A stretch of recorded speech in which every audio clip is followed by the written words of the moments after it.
Mustangs. Miss Jones here, and we're going to continue our reading of Donovan's Word Jar by Mona Lisa DeGrosse. And we are on chapter 7, Donavan Dines. Now if you remember, chapter 6 ended where Donavan was headed out the door in the rain to go to his grandmother's house. Let's see what happens.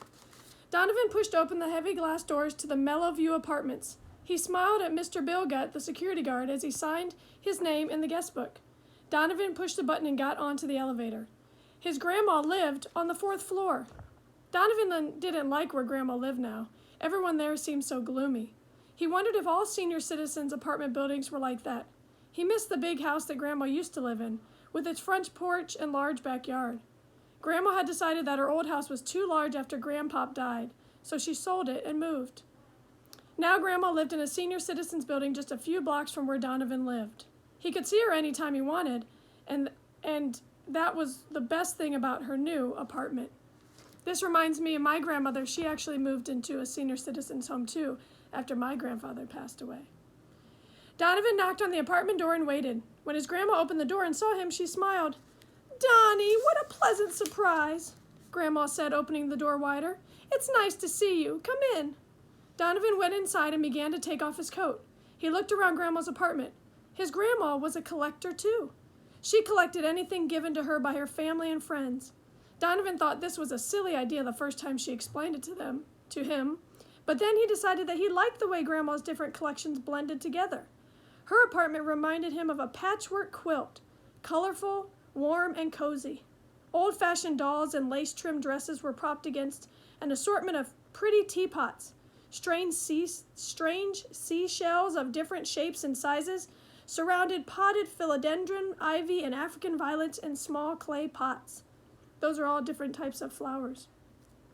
Tin cans with faded labels from long, long ago shared a shelf with tiny ceramic animals. Grandma also collected fancy old hats. She had a large felt hat with lots of peacock feathers.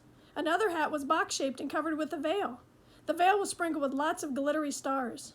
In the bands of some of her hats, Grandma had stuck postcards from friends friends had sent her from faraway places.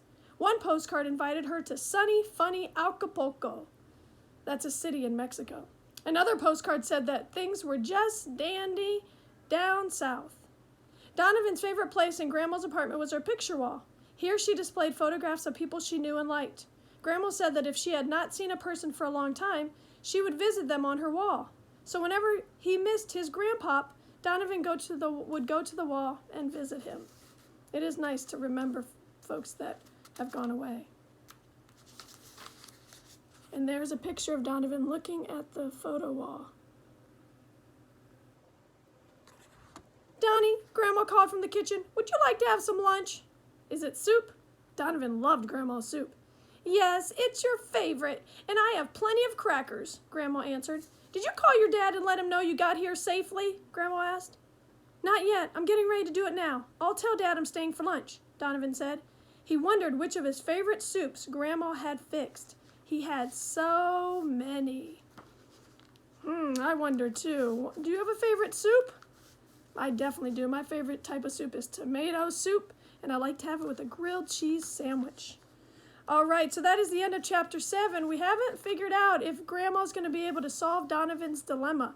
Where is he going to store all of these words that he likes to collect? All right, next time we will be reading chapter 8, which is called Donovan's Disappointment. Oh no, I wonder what he's disappointed about. All right, until next time, Mustangs. Take care.